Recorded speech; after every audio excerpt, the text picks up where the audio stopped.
எதிர்க்கட்சி தலைவர் எடப்பாடி பழனிசாமி சேலத்தில் செய்தியாளர்களை சந்தித்து வருகிறார். அந்த நேரலை காட்சிகள். நேற்றைய தினம் தொலைக்காட்சியை பார்த்தேன். 24 மணி நேரத்தில் 8 கொலைகள் தமிழகத்திலே நடைபெற்றதாக. இன்றைக்கு தமிழகம் ஒரு கொலை நடைபெறுகின்ற மாநிலமாக இருப்பது உண்மையிலேயே வருத்தம் அளிக்கிறது, வேதனை அளிக்கின்றது. ஒரு மோசமான ஆட்சிக்கு இதுவே சான்று என்பதை இந்த நேரத்தில் தெரிவிக்கிறேன். டெல்லியில பாஜக வெற்றி பெற்றது சார். டெல்லியில பாஜக வெற்றி தான் அங்க இருக்கிற மக்களை விரும்புறாங்க, அவர்களை தேர்ந்தெடுக்கிறாங்க. 25 ஆண்டுகளுக்கு பாஜக வெற்றி ஆட்சி மாற்றம் வேணும்னு மக்கள் விரும்பினா ஆட்சி மாற்றம் வரும்.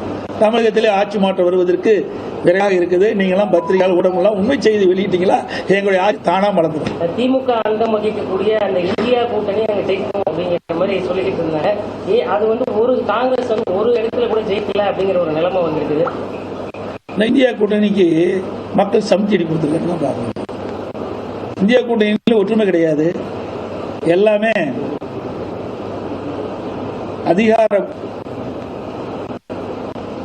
நிறைந்தவராக இருக்கின்ற காரணத்தில் விட்டுக்கிடுக்கின்ற மனம் இல்லாத காரணத்தினால மக்கள் மீது அக்கறை இல்லாம நாடாளுமன்ற தேர்தல் வெற்றி பெற்ற என்ற ஒரு நிம்மதியில் இந்தியா கூட்டணி இருக்குதா இல்லையாங்கிறதே சந்தேகமா இருக்குது. இந்த தேர்தல் மூலமா இன்னைக்கு அந்த தேர்தலில் காங்கிரஸ் கட்சி வாங்கிய ஓட்டுகளை பார்க்கின்ற பொழுது மிக மிக ஒரு மோசமான நிலைக்கு காங்கிரஸ் தள்ளப்பட்டுகின்றது. இன்னைக்கு இங்க இருக்கிறீங்க தான் இந்தியா கூட்டணி தூக்கி பிடிச்சிட்டு இருக்கிறாங்க. மற்ற மாநிலத்தில் இருக்கிறீங்களா நாடாளுமன்ற தேர்தலுக்கு தான் அது பொருந்துட்டாங்க.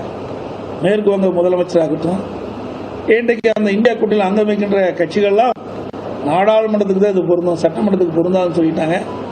அப்படின்னா அந்த இந்தியா கூட்டணி எப்படி ஒற்றுமையா இருந்து செயல்பட்டு அது வெற்றி பெற முடியும்? அதனால அந்த வாய்ப்பே இந்தியா கூட்டணிக்கு இனி அந்த வாய்ப்பு இல்லை என்று நான் நம்புகிறேன். அது எங்க வெற்றி? அதான் அவையில யாருமே களத்தில் இல்லையே, இது வெற்றி இல்லையே, போலி வெற்றி. அந்த போலி வெற்றி கூட அங்க இருக்கிற வாக்காளர் ஓட்டுகளை இவில திமுக போட்டாங்க. எங்க கட்சி நிர்வாகிகள் ஓட்ட பல ஓட்ட அவிலே போட்டாங்க. ஓட்டு போட்ட போகல கல் பார்த்தா எங்களுடைய முக்கிய பொறுப்பாளர் ஓட்டைய திமுக பதிவு செஞ்சாங்க. ஆக கல் ஓட்டின் மூலமாக அதிக வாக்குகளை பெற்று நாங்கள் அதிக வாக்கு வித்தியாசத்தில் வெற்றி பெற்றோம் என்று மம்மதியில் இருக்கிறாங்க. 2026 அதே சட்டமன்ற தொகுதியில் இன்ன நிலைமை ஏற்படும் என்பதை அந்த காலகட்டத்தில் நாங்கள் சொல்றோம். 2026 அதிமுக ஒரு பலமான கூட்டணி நிச்சயமாக பலமான கூட்டணி அமைக்கும்.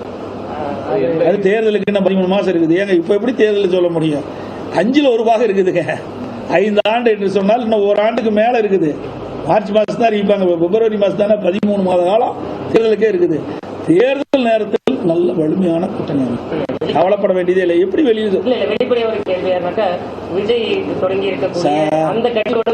அதாவது நாங்க எங்களை பொறுத்த வரைக்கும் பலமான கூட்டணி அமையும். உங்களை எல்லாம் அழைத்து நிச்சயமாக தெரிவிப்போம். எந்த மாறுபட்ட கருத்து கிடையாது. இன்னொரு 4-5 மாசம் ஆகணும், ஒரு 6 மாசம் போகணும். 6 மாசம் போனாதான் அந்த கூட்டணி வடிவம் பெறும். ஏன்னா கூட்டணி என்பது வாக்குகள் சிதறாம அனைத்து கட்சியுடைய வாக்குகளை பெற்று வெற்றி பெற வேண்டும், எதிரிகளை வீழ்த்த வேண்டும். எங்களுக்கு எதிரி என்பது திமுக தான், புரியுதுங்களா?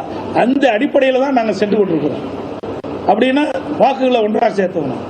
ஏன்னா திமுக இன்றைக்கு ஸ்டாலினே சொல்லிட்டு இருக்காரு அடிக்கடி, எங்க கூட்டணியில் அங்க வைக்கின்ற கட்சிகள்லாம் ஒரே கொள்கையுடன், ஒரே கொள்கையாக தான் எதுக்கு தனித்தனி கட்சி வச்சிருப்பானே? எங்களை பொறுத்த வரைக்கும் கூட்டணி என்பது வேறு, கொள்கை என்பது வேறு. கூட்டணி என்பது தேர்தல் நேரத்தில் ஒன்றாக சேர்ந்து எதிரிகளை வீழ்த்துவதற்காக அமைக்கப்படுகின்ற கூட்டணி. தேர்தல் முடிந்த பிறகு அவரவர் கொள்கைப்படித்தான் அந்தந்த கட்சி நடத்துவோம். அப்படித்தான் நாங்கள் செயல்பட்டு இருக்கிறோம். அப்படித்தான் நாங்களும் கூட்டணி நடத்துவோம். மத்திய அரசு நிதி